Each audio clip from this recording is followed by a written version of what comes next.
Hello everyone, I hope you all are doing well.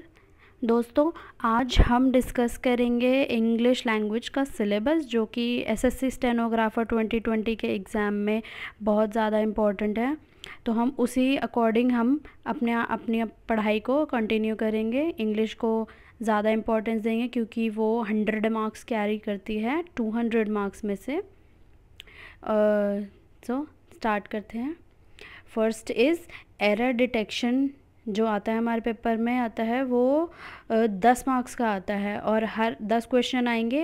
Her 1 mark का एक question होता है रिटन के एग्ज़ाम में। और सबसे अच्छी बात होती है इस एग्ज़ाम में मैथ्स नहीं होती, 100 मार्क्स की इंग्लिश होती है। Next is improve the sentences.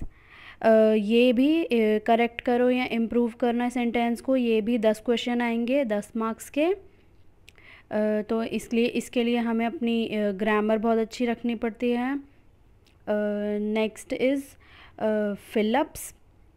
हम करते हैं जैसे फिल इन द ब्लैंक्स करते हैं हम, ये बिल्कुल वही होते हैं। इसमें हमारा देखते हैं कि प्रपोजिशन कैसा लगाए, हमने एडजेक्टिव कैसे लगाए, ये होता है। और सिनोनिम और एंटोनिम्स के लिए आपको वोकैबुलरी बहुत अच्छी करनी पड़ेगी, बहुत अच्छी भी नहीं तो ये 5-5 मार्क्स के आते हैं। आप इनमें एलिमिनेशन मेथड लगा के आप इन्हें कर सकते हैं।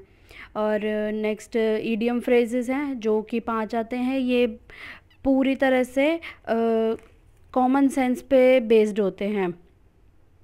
और होते हैं एक्टिव, पैसिव और डायरेक्ट इनडायरेक्ट। ये हमारे 10-10 मार्क्स के होते हैं। अगर आप इनके रूल क्लियर कर लें तो आपको इनमें 10 मार्क्स दिलाने से कोई नहीं रोक सकता। और PQRS भी होते हैं। PQRS में इन्हें हम पैराजम्बल्स भी बोलते हैं। इसे सही ऑर्डर में लगाना होता है। और डायरेक्ट इनडायरेक्ट स्पीच और एक्टिव पैसिव के लिए मैंने आपको बता ही दिया। इनके रूल्स आप क्लियर कर लें तो आपके 10 नंबर पक्के। नेक्स्ट इज़ अनसीन पैसेज, जिसे हम रीडिंग कॉम्प्रिहेंशन भी बोलते हैं अपनी लैंग्वेज में। तो ये आते हैं 5-5 मार्क्स के। 3 छोटे छोटे होते हैं 100 to 200 वर्ड्स के रीडिंग कॉम्प्रिहेंशन होते हैं। इसके लिए हमें अपनी रीडिंग बहुत अच्छी करनी पड़ेगी। और क्लोज टेस्ट जो कि 2 आते हैं वो भी 10-10 मार्क्स के।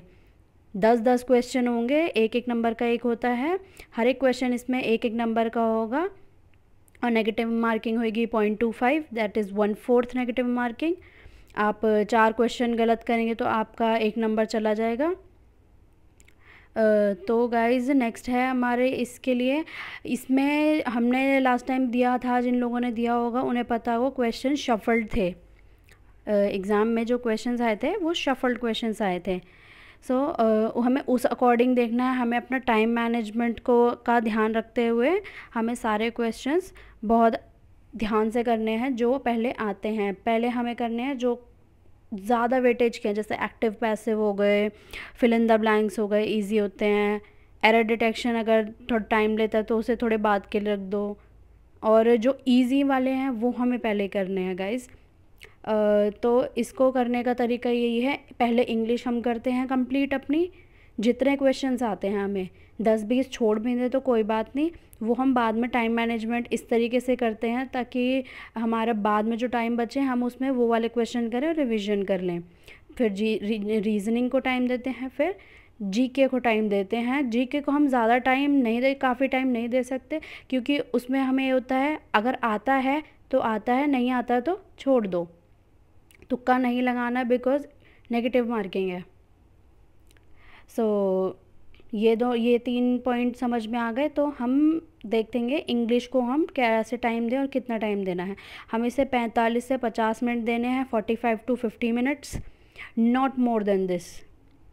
क्योंकि हम इसको इससे ज़्यादा टाइम देंगे तो हमारा और चीज़ें भी छूट जाएंगी। रीजनिंग भी हमारी वेटेज में है, 50 मार्क्स की आती है रीजनिंग भी। इंग्लिश 100 मार्क्स की, रीजनिंग 50 मार्क्स की, जीके 50 मार्क्स की। रीजनिंग को हमें देना है 35 से 40 मिनट और जीके को देने हैं हमें 15 मिनट, सिर्फ 15 मिनट। क्योंकि पढ़ना है, लगाना है, आता है तो नहीं आता है तो छोड़ देना है। क्योंकि सबसे ज़्यादा नेगेटिव जीके में ही जाते हैं और सबसे ज़्यादा मार्क्स इंग्लिश बढ़ाता है, उसके बाद रीजनिंग बढ़ा देता है। तो 0.25 नेगेटिव मार्किंग है, दैट इज़ 1/4 नेगेटिव मार्किंग। तो हमें इस चीज़ का बहुत अच्छे से ध्यान रखना है। टाइम मैनेजमेंट बहुत अच्छे से करना है, क्योंकि हम जानते हैं एसएससी स्टेनोग्राफर में टाइम मैनेजमेंट कर लिया तो हमारा एक्स्ट्रा टाइम जो बचेगा तो हम उसमें क्विक रिव्यू कर सकते हैं अपना एग्ज़ाम पूरा।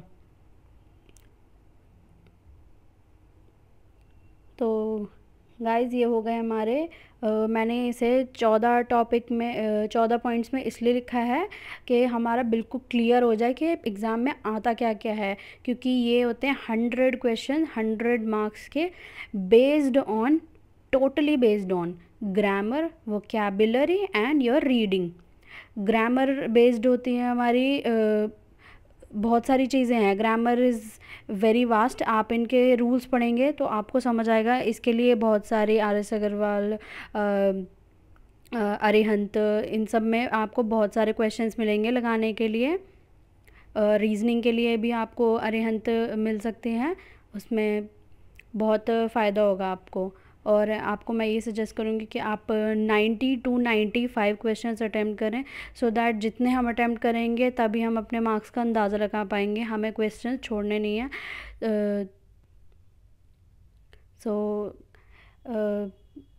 जो ग्रामर, वोकैबुलरी, रीडिंग है वो इन्हीं सब पर बेस्ड हैं।